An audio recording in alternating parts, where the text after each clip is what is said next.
And so we'll open it up and questions to individual speakers or questions to the group of speakers. So just raise your hand so that we can get the mic.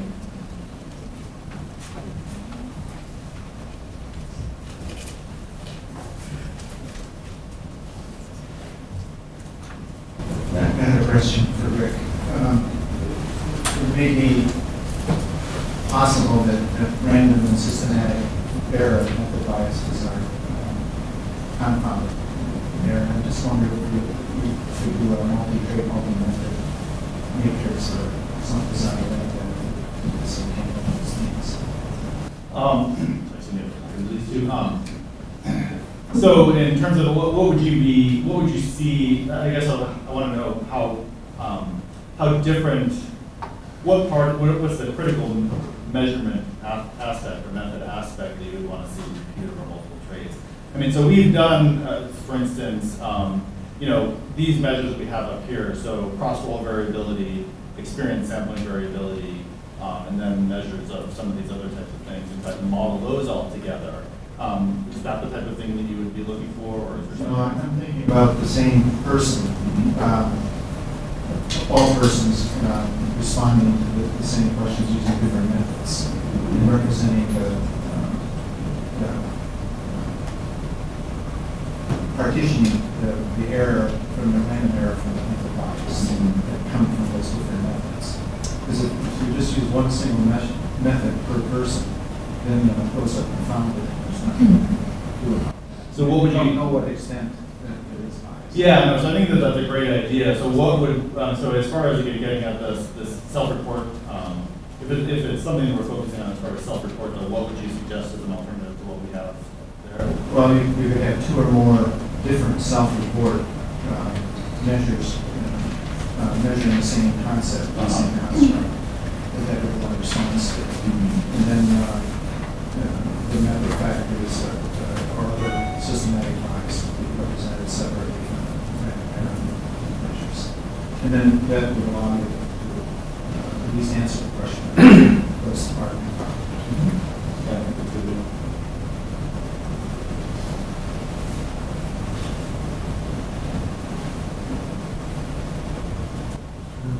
My questions are TV elsewhere. And so if you look at some of the other theories that we talked about, like the categorical theories, mixed emotions would be a blend between two categories. Or perhaps if you look at dimensions, you could, perhaps as Jeff Johnson talked about, look at how people rate a positive and a negative emotion.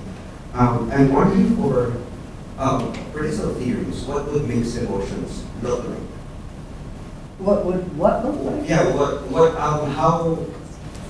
how would you characterize mixed emotions as an appraisal theorist? Like between something like hope and fear, like what would a mixed emotion look like with regards to appraisal? I think appraisal theory runs into a lot of the same issues as any dimensional theory. That when you're talking about a multi-dimensional space, you can move around in it, but it's hard to talk about a mixture of two different areas in the space. So I raised the possibility, can you be at two spots on the same dimension? Novelty, deja vu, maybe logically it makes no sense, but psychologically it might work. Yeah, because it's something like, I'm not sure, like deja vu, I would think of. Nostalgia is another one that people sometimes. Yeah, it's easy for me to see something like valence as being something that could be mixed, and I'm wondering for the other different kinds of appraisals, like what would that be like? Because it's almost in my head that if you're talking about, say, certainty, will you have a mixed emotion between that? Will you kind of be jumping between having be certain that this is the situation, or completely not certain, or it's just kind of having this confusion? So almost would mixed emotions in an appraisal sense just be confusion that I don't know whether this is certain or not certain? Well, a lot of people have pointed out that many real-life situations where you feel emotions are very complex. And so as you focus on one aspect of the situation or another aspect, your emotions can change. And in fact, in most research, most people report more than one emotion if you ask them about a particular situation. That doesn't quite get us to the question of an actual Larson simultaneous mix, which I think may be just difficult to answer. But I also agree with you that you can not know where you stand on an appraisal dimension, and that might lead to increased uncertainty, perhaps something like mixed emotions, like I know this is very important, but I can't quite tell whether it's really good or bad yet. And if I could yeah. There's a great paper, Smith and Ellsworth, I believe, 1987. 1985? Well, in any event, you studied these poor undergraduates were about to take an exam, and you said, hey, right. I want you to fill out this questionnaire for me. But the hope and fear, so people reported more hope and fear right before the exam than after, and and I'm sure you related it to the appraisal of what might go well or poorly. And Hume had an idea about hope and fear, that your attention can vacillate, and you can only attend to one at a time, but the emotional consequences of attending to the positive outcome can linger after you've switched your attention to the other, and same with the fear, right? So the hope and fear co-occur because the time course of the emotions is longer than the time course of the appraisal. I don't think he collected any data, but it's a fascinating idea.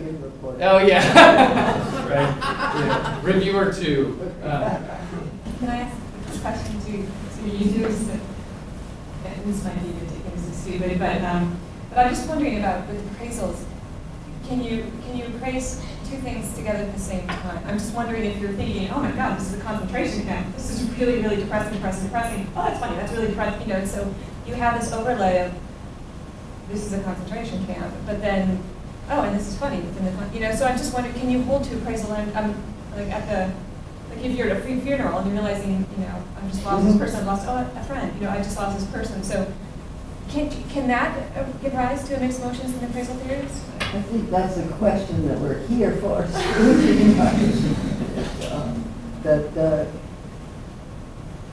If you could simultaneously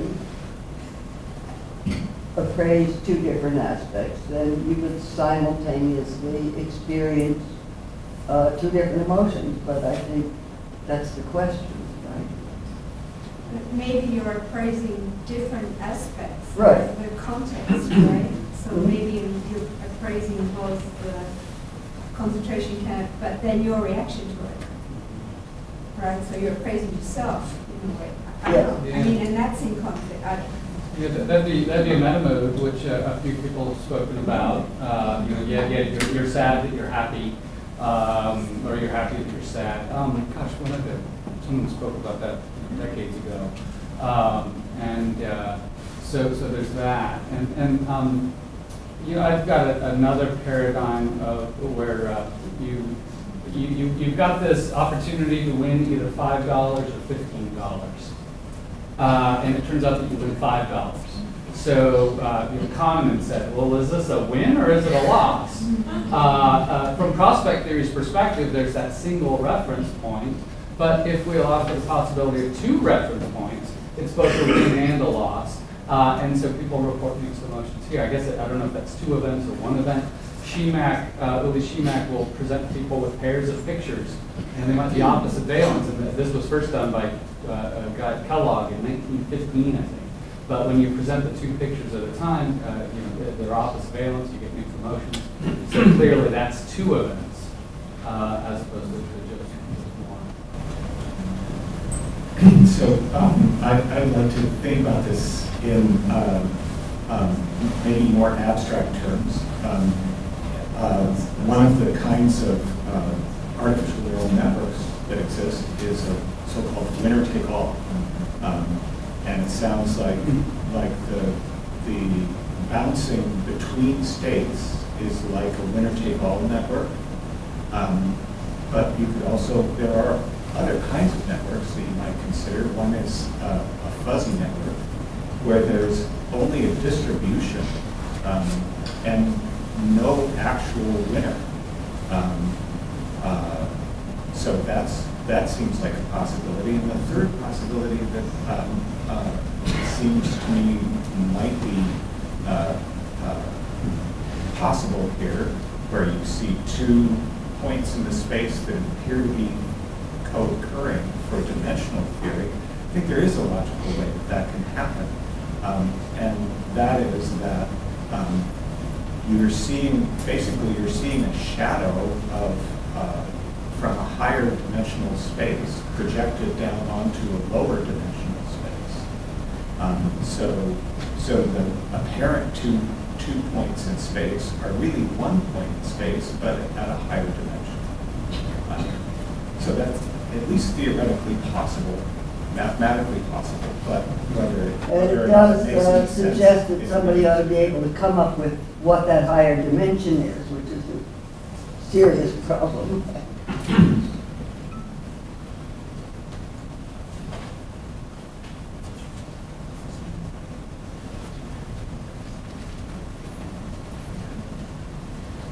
So, one of the things that we've been grappling with, I guess, is that, well, both in terms of the appraisal and how you self-select situations to be in.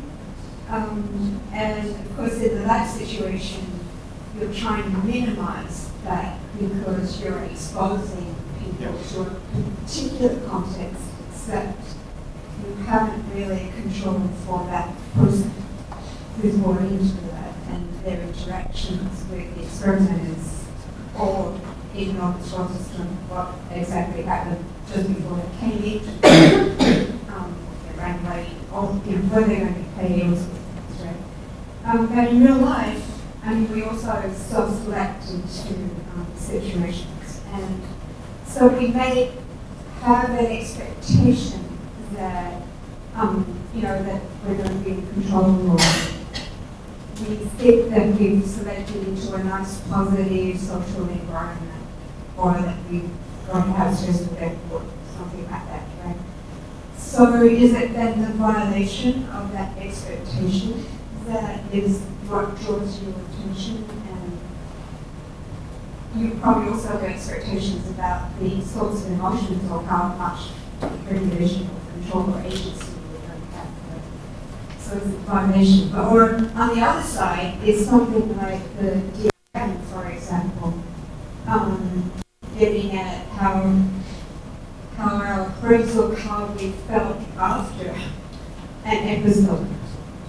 Now, colors are reconstruction of the feelings that we say we had during an event. So this is one side. So then on the other side, in the studies that are like daily diaries and stresses and how they produce variability, do we have then a theory about the times or the types of life contexts in which we should do these studies of stresses and people's reactions to them? And maybe how that the exposure to that maybe differs in terms of the different age groups, college students versus midlife versus people with children in the workplace, not all of that. Sorry. Lots of questions. Not for Susan, except for the Susan question. Everybody. Okay. Yes, certainly people self-select into situations, which is why it's nice to have laboratory experiments. Also nice, because there's a lot of, to choose situations that everybody has to be in.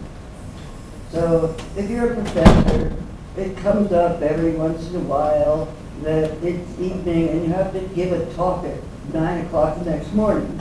And I self-selected into this ages ago, but it's a situation that comes up for many, many people in my classes. There are, birthday parties, etc. Lots of situations where it's not a lab experiment, but people do go into the same situation. Of course, we self-select into rather more comfortable situations, but I think they're still new, and there's still a change, and no situation's completely predictable, so appraisals still happen. On the recollection, yes, I do think it's true that recollection of an emotion may be different from the original emotion, but I'm still sort of stuck with the question that I asked Rick, is one intrinsically more trustworthy than the other? I don't know. So today I might realize that yesterday I was really mad at that person. If you'd asked me then, me mad? I'm not mad. He's just offensive, that's all. Right. And, okay, so Susan, you want to talk to this too? Because it sounds like a you question to me. Okay, and then I throw the DRM issue just as far as, in the context of age, how close we want to get, to these phenomena. And that's a really excellent question. We published a paper earlier this year that looked at age differences in emotion when you ask them, hey, how'd you feel last month? How did you feel last night? How did you feel in the last week? And what we found was that age differences were greater the longer the temporal epoch was. And so the more time people had, our hypothesis was the more time people had to appraise and to think about these emotions, that would benefit the older adults relative to the younger adults. And so we just looked at this in negative affect, and we did see that the amount of time passed since the question did indeed matter. There are also, when we look at reactivity to stressors, and Marty Smolinski and his colleagues have looked at this, and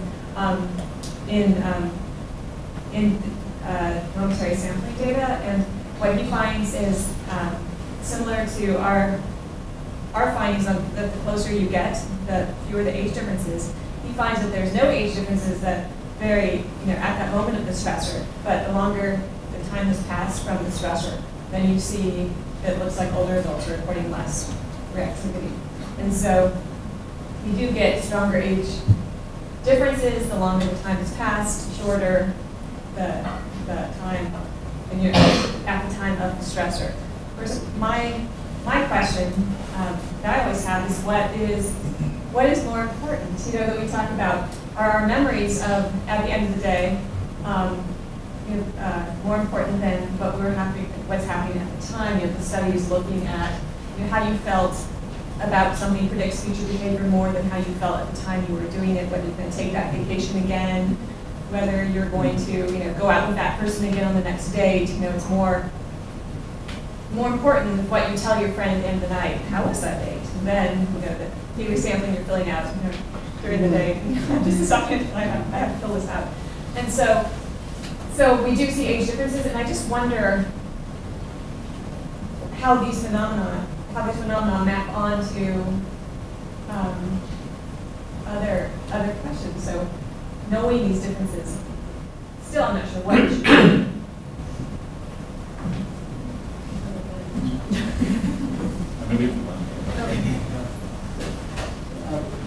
There's a couple of things to keep in mind.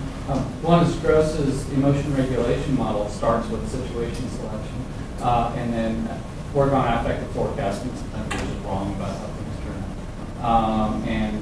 out. Dale's done Dale Griffin, who's going to be talking tomorrow, done some neat research on people's memory for mixed emotions, and that East Asians recall mixed emotions better than Westerners, consistency pressures. And one thing that I've always found fascinating is how unpleasant events can become pleasant events when we recall them. I spent a spring break paddling down the Rio Grande and it was miserable. And I thought, you know, with every stroke, that someday this is going to be the best week of my life, right? And you know, maybe not the best, but it's up there.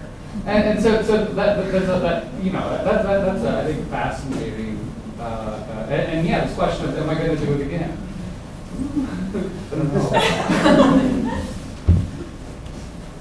So somebody's probably already answered this, but I have a question for the panel. And I'm interested in the issue of, no matter the theory of emotion, it has to do with regard to something that one experienced. So it has to do with temporality and the notion of the fact that emotions can't be simultaneous. I mean, you can't have a situation. There has to be at least after images which are present with regard to the experience of a particular emotion. Yeah, and so there, at the very least, so I experienced the emotion of anger.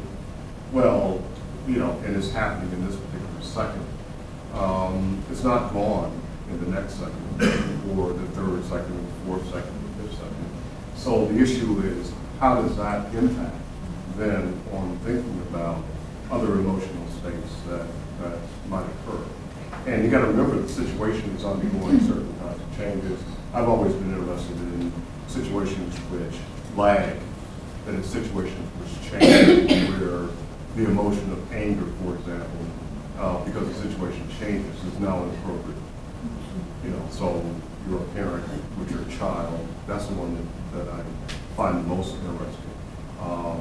And, you know, the regulation between those actors becomes kind of interesting. But it brings up that question about, what do we think about that, what happens in the after image, in terms of other states that might get evoked by the situational change. Does that make sense, what I'm thinking about? And I don't know where that comes in, but it's about temporality, and it's about these particular kinds of topics, and talking about mixed emotions.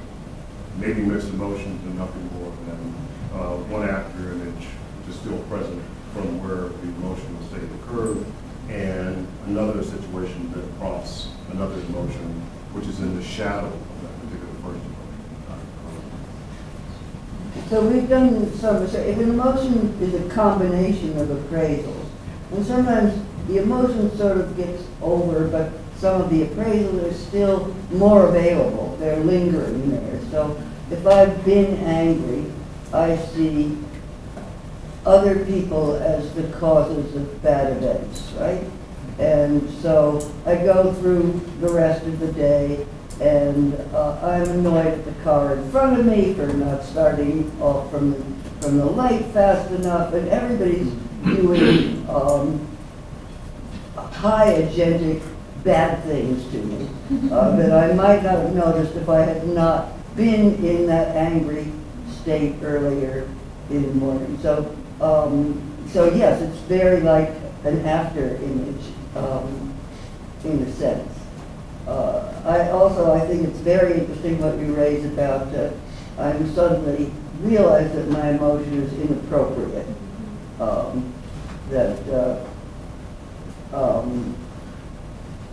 The person who barged in front of me, oops, they're blind, right? And I was really mad at them, but now I'm guilty about being mad, and I think that's a new unpleasant state, but the anger, the sense is still there, along with knowing that it's inappropriate, right? I don't know that anybody's ever studied that.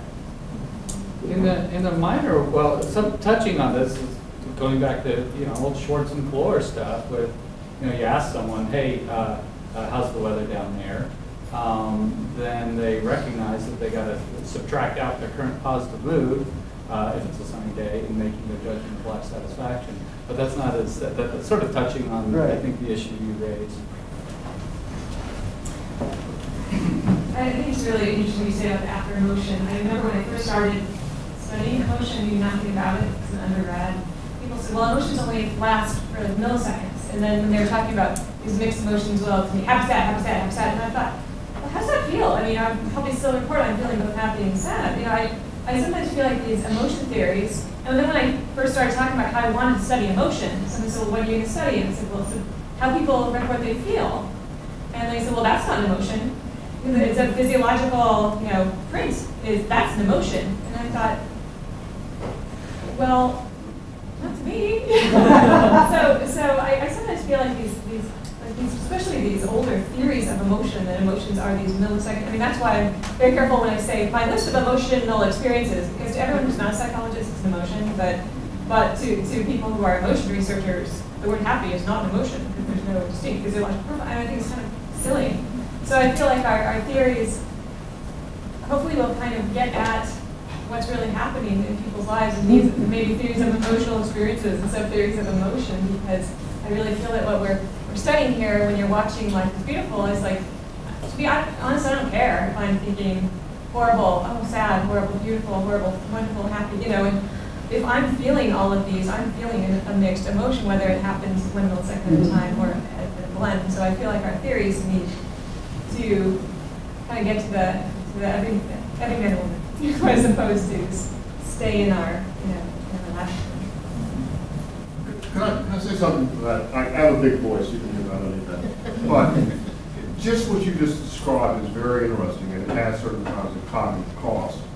So if I'm in that kind of state that you just talked about, I have to attend to it, which means that I can't be attending to other kinds of things that are going on in my particular circumstances.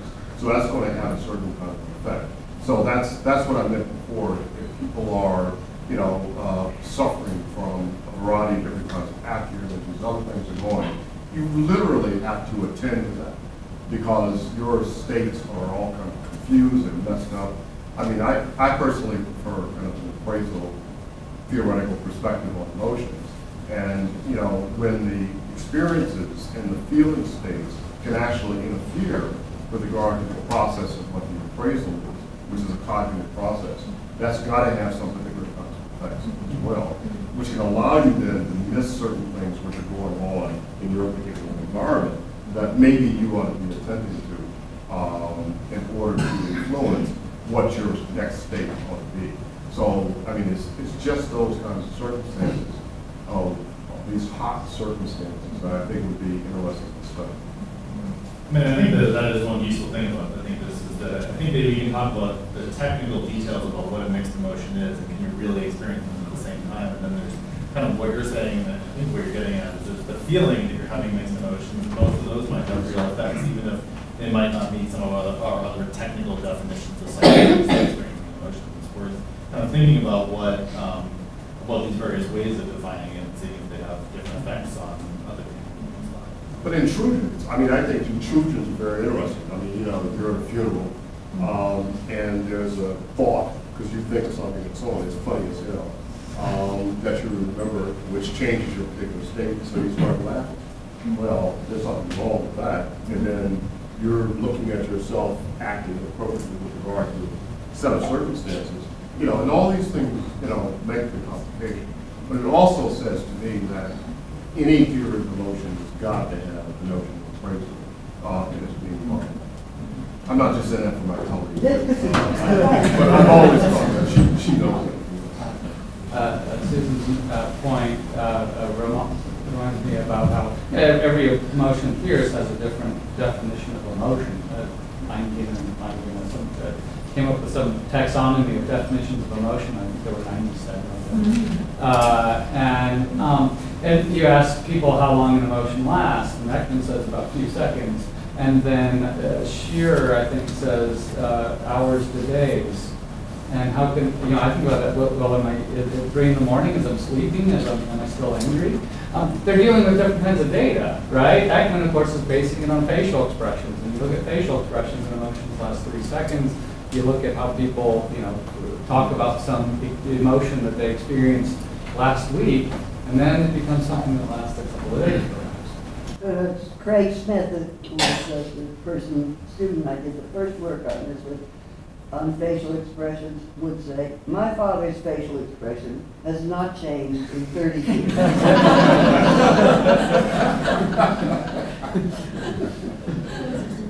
So what kind of mood was he in for 30 years? Grouchy. Grouchy.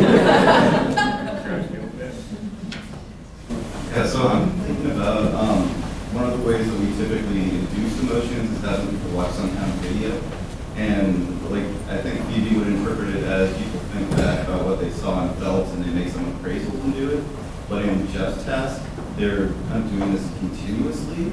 And those two types of appraisals seem fundamentally different to me. I mean, has anyone talked about that, or do you think of them as the same or different in some kind of ways? Well, the problem is you can't measure the first one very well. But if I'm having a lot of appraisals as I'm watching the movie, I mean, you can barely get me able to rate positive and negative at the same time, much less everything else. So it's a completely open question. Yeah, well, so of course, we elicit emotions in the lab with films, and then, of course, the emotions we really care about are the ones that are out there, where we can't control the world. And, are the appraisals, is the appraisal process going on the same? Is it, of course, there's, these are all aesthetic emotions. These are all. It's puzzling that films can even elicit emotions at all, let alone music, right? So, yeah, I guess I'll just. There's a lot of great questions, but I want to steal your microphone so that I can get it out to you. And then maybe you guys can share that. There's been some great questions, and they seem to touch on kind of various topics which we can't fully answer all right away, right now, with a lot more research. Just a few points, and then I just have a small question. It seems like that the multi-method aspect would be great to, well, since we're in the biosocial kind of meeting, to think about psychophysiological measures, kind of, as well as just general brain imaging and encephalopathy. In terms of different kinds of appraisals, I'd be curious to see if some situations kind of emphasize or prioritize certain aspects of appraisal stages rather than others. For example, with your toddler, you might focus on novelty and valence. If you're at a UN Council meeting, you might focus on discrepancy with your values, etc., or norms. But just keep brief. I'm curious what the panel's thoughts were on social re-engineering or personal re-engineering of emotional experience. So, for example, I could savor the feeling of bittersweet experiences and practice them even, or being into sadness, or difficult kind of Roth stereotype perhaps, or shoegaters. But another case is people who do self-suspension, where they put metal hooks into their backs and suspend themselves up, chained up, and it's a memorable experience for them because it's seek out. People even get married like this, people suspended on hooks, getting married. This also connects with the religious practices, where often people go into a trance and they kind of pierce themselves as a sign of devotion, etc. So clearly there's a lot of unexplored territory, a lot of topics to consider, and we appreciate any amount of appropriate topics. I want to go running back to my laboratory now. And actually, I did have some reaction to what you said before, and then I forgot when we started talking about books. Oh, right, okay. Yeah, so, if you're in a state where you are pursuing some goal, presumably goal conduciveness is going to be a bigger dimension for you at that point. If you're tasting something, you're going to go for valence, right? So somewhat relatedly, but not exactly. There's two interesting strands. One is about these individual differences between kinds of experiences people might differ, or how they might differ, or what might work. But secondarily, and I think part of the reason we might want to ask ourselves why we're talking about this is sort of the causal role that mixed emotional states play in any kind of theory or behavior. Are people, what's the evidence that we have that people or certain types of people seek out more complex emotional states or situations that are more likely to evoke more complex complex emotions, sort of setting aside, as Susan was suggesting, the question of whether we experience them as a blend or whether we experience oscillations. I mean, arguably, one of the things that we want to develop is the ability to tolerate more negative emotion as we mature so that we can achieve more positive outcomes. But do we have evidence that, say, people would prefer to re-see the film clip that evoked more blended emotions compared to the one that didn't? Do we have any other kind of lab experiments that could shed light on that question? Yeah, I think it's a very simple study. Yeah, I haven't done. Yeah, it would be really neat to look at the self-selection. One consequence, there are two consequences of mixed emotions that I can think of. One, it occurred in Williams and Ocker 2001. It was in Journal of Consumer Research, so there's a persuasive ad. It was bittersweet. And for, let's see, younger individuals and for Western individuals, this bittersweet ad was unpleasant. And as a result, it is less persuasive for individuals and for East Asian individuals. So there's that consequence of mixed emotions, it appears. And also there's a paper that indicated that after a mixed emotion induction, people were more creative on one of these tasks where you're drawing connections. The idea is that when you're happy and sad, you say, wow, these are two emotions that I never thought could be connected with one another. And that then when you're presented with this creativity task, you're able to see these connections between other concepts that you know were so those are the two consequences of mixed emotions that come. I want to come briefly back to the books. I think it's important to remember that it's not the situation that elicits the emotion, but the appraisal of the situation. And that's sort of, in many ways, the point of appraisal theory. And if there are people out there who appraise hooks as pleasurable, then they'll feel pleasure. But it's that they appraise differently. I also just want to reinforce your point that there are big cultural differences in preference for complexity. And we've found that Americans are fine in seeing the positive aspects of a bad situation. But the Asians can also see the negative aspects of a good situation, and Americans totally flunk that back. Now, from the point of view of overall well-being, which was under the question you asked, maybe for Americans, they're doing the right thing, right? You never see any possible downside of your birthday party or whatever. So I wanted to say thank you to all of you. It's a really interesting morning session. I'm surprised by the notion that we should be surprised that film elicits emotion. So maybe we'll talk more about that. But to answer the question about do people seek out these more complex experiences, there's a pretty long tradition in communication studies looking at the management idea and why we engage with certain idea. And in particular, one of the interests is why do people seek out bittersweet, sad films? And why do they watch them sometimes repeatedly? And so many of our statements and always and there is a desire for that kind of meaningful experience. So a eudaimonic experience as opposed to a trauma. So I'm wondering if any of you have thoughts about the impetus for seeking out mixed emotions, or if your research speaks to that at all, or even speculation. Mary Beth Oliver, has she identified the individual differences? Who is it that seeks out the? Now you're asking for Eddie Harmon Jones and his colleagues have demonstrated individual differences in attitudes towards emotion.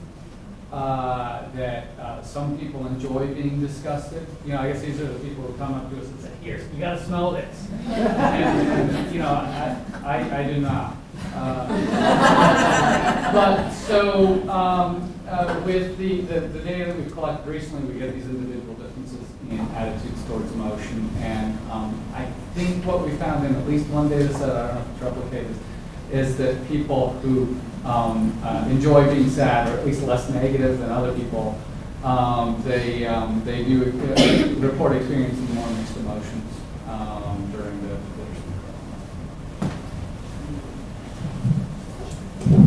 I mean, I do think we also need to be a little bit careful. There might be things that go along with those movies. There might be only certain types of emotional experiences that you can get, positive emotional experiences that you get if you have events that kind of elicit these sort of things. So thinking about losing the person that you love, you should appreciate them more and that sort of thing. But if you didn't love, I mean, if that possibility wasn't there, then you might not get these things. So, I mean, so in some ways they're mixed emotions, there are examples of mixed emotions, but there are also, it may be that there are certain types of actual events that underlie these things that are the only way of getting these experiences that we want or whatever. So there might be multiple things going on there with those types of phenomena. Back to the temporality, I guess I feel fairly convinced that when I have this bittersweet feeling, my heart is sinking and soaring, that it's happening at the same time. I'm experiencing it simultaneously, and yet if I go to tell you about that, I have to explain it in some temporal sense. And I think all of us were convinced for a long time that we could also multitask, and now the research tells us that we're actually shifting our focus. So back to that, you guys mentioned it before, but is there any extension of that kind of work into this, where I guess I bought it when they explained to me how I wasn't actually multitasking. I was like, yeah, okay, I get it.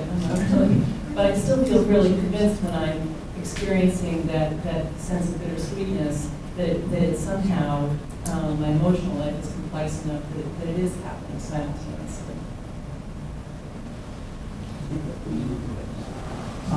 So Kahneman again suggested that the experience of mixed emotions is like our perception of the Necker cube. That yeah, you can't see them both at the same time.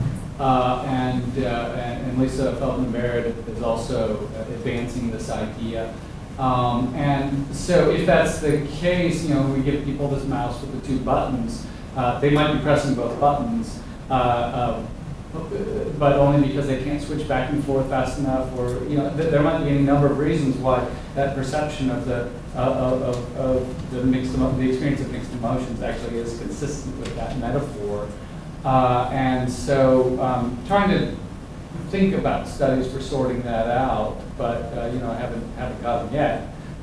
So it's I think my most so I got a paper recently called "The Case for Mixed Emotions," but then my most recent paper is called "Holes in the Case for Mixed Emotions." It's out now, and it's like it's really fun to be able to. You know, I don't care what turns out. It's the it's whatever turns out. And what is the paradigm that you're using on the showing us that we're not multitasking? And I guess that's because we're thinking and trying to do something.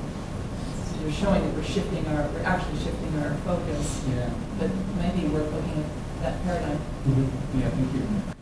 All right, well, thank you.